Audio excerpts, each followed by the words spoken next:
ಜಗದ್ಗುರು ರೇಣುಕಾಚಾರ್ಯರ ಅವತಾರ ಆಗತಕ್ಕಂಥದ್ದು ರಾಮಾಯಣದ ಸಂದರ್ಭದಲ್ಲಿ, ರಾವಣನ ಸಂದರ್ಭದಲ್ಲಿ, ವಿಭೀಷಣನ ಸಂದರ್ಭದಲ್ಲಿ ಜಗದ್ಗುರು ರೇಣುಕಾಚಾರ್ಯರ ಅವತಾರ ಆಗಿತ್ತು ಅನ್ನುವಂಥದ್ದು.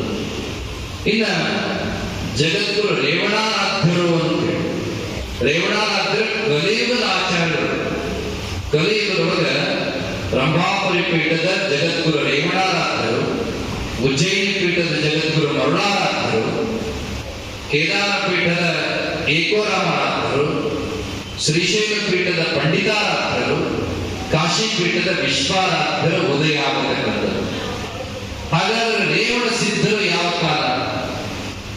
ಬಹಳ ಸ್ಪಷ್ಟವಾಗಿ ಶೃಂಗೇರಿ ಪೀಠದಲ್ಲಿರತಕ್ಕಂಥ ಪಟ್ಟವಲ್ಲರಿ ಅನ್ನುವಂಥ ಗ್ರಂಥದೊಳಗೆ ಉಲ್ಲೇಖ. ಆ ಗ್ರಂಥದೊಳಗ ಉಲ್ಲೇಖ ಇರುವ ಹಾಗೆ ಜಗದ್ಗುರು ರೇವಣ ಸಿದ್ಧರು, ಜಗದ್ಗುರು ರೇವಣ ಸಿದ್ಧರು ಆದಿಗುರು ಶಂಕರಾಚಾರ್ಯರಿಗೆ ರತ್ನಗರ್ಭ ಗಣಪತಿಯನ್ನ, ಚಂದ್ರಮೌಳೀಶ್ವರ ಲಿಂಗವನ್ನ ದಯಪಾಲಿಸಿದರು ಅನ್ನುವಂಥ ವಿಚಾರ ಶೃಂಗೇರಿ ಮಠದ ಪಟ್ಟವಲ್ಲರಿ ಗ್ರಂಥದೊಳಗೆ ಇರತಕ್ಕಂಥದ್ದು.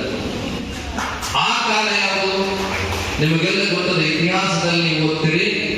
ಕಾಲಟಿಯಲ್ಲಿ ಜನಿಸಿದಂತ ಶಂಕರಾಚಾರ್ಯರು 4 ಮಠಗಳನ್ನು ಸ್ಥಾಪನೆ ಮಾಡ್ತಾರೆ, ಅದ್ವೈತ ಮತ ಪ್ರಚಾರಕರಾಗ್ತಾರೆ.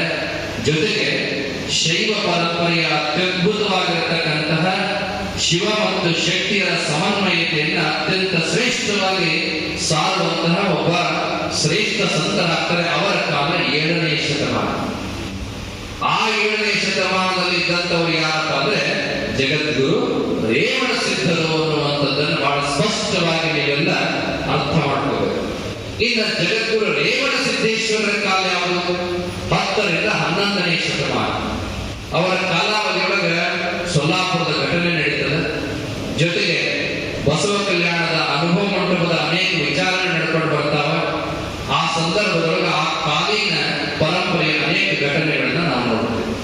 ಹಾಗಾದ್ರೆ ರಾಮನಗರದ ಈ ರೇವಣ ಸಿದ್ದೇಶ್ವರ ಬೆಟ್ಟದ ಕಾಲ ಯಾವುದಪ್ಪ ಅಂತ ಕೇಳಿದ್ರೆ 7ನೇ ಶತಮಾನದಲ್ಲಿ ಜಗದ್ಗುರು ರೇವಣ ಸಿದ್ಧರು ಬಂದರು ತಪಸ್ಸು ಮಾಡಿದಂತ ಜಾಗ ಯಾವುದಾದ್ರೂ ಇದ್ರೆ ಪುಣ್ಯಕ್ಷೇತ್ರ ಈ ರಾಮನಗರದ ರೇವಣ ಸಿದ್ದೇಶ್ವರ ಬೆಟ್ಟ ಅನ್ನುವಂಥದ್ದನ್ನು ಬಹಳ ಸ್ಪಷ್ಟವಾಗಿ ನೀವು ತಿಳಿದುಕೊಳ್ಳಬೇಕು.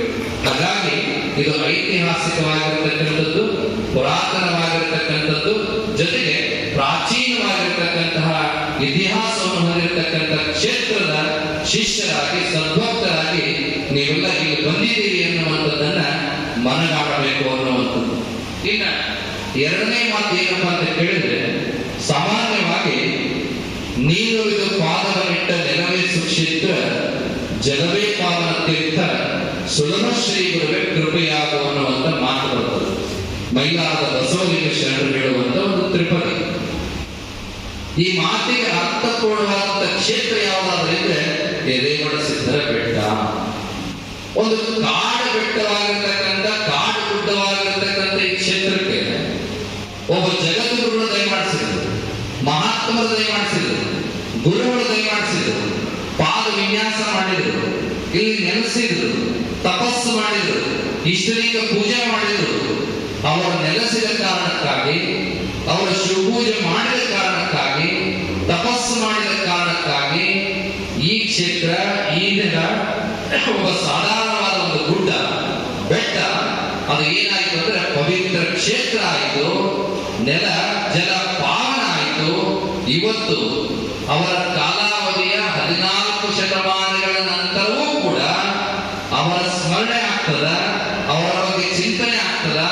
ಆ ಮಹಿಮಾನ್ವಿತರು ನಡೆದಾಡಿದ, ಓಡಾಡಿದ, ಕೂತ, ನಿಂತ ಜಾಗ ಪವಿತ್ರವಾಗಿ ನಮಗೆಲ್ಲ ಭಾಸ ಆಗ್ತದಂದ್ರೆ ಜಗದ್ಗುರು ರೇವಣ ಸಿದ್ಧರು ಎಂತ ಮಹಿಮಾಶಾಲಿಗಳಿದ್ರು, ಎಂತ ಪವಾಡ ಪುರುಷರಿದ್ರು, ಎಂತ ಇಷ್ಟಲಿಂಗ ಪೂಜಾ ಅತ್ಯಂತ ಲೋಲರಾಗಿದ್ರು ಅನ್ನುವಂಥದ್ದನ್ನು ನಾವು ಅರ್ಥ ಮಾಡ್ಕೋಬೇಕಾಗ್ತದ.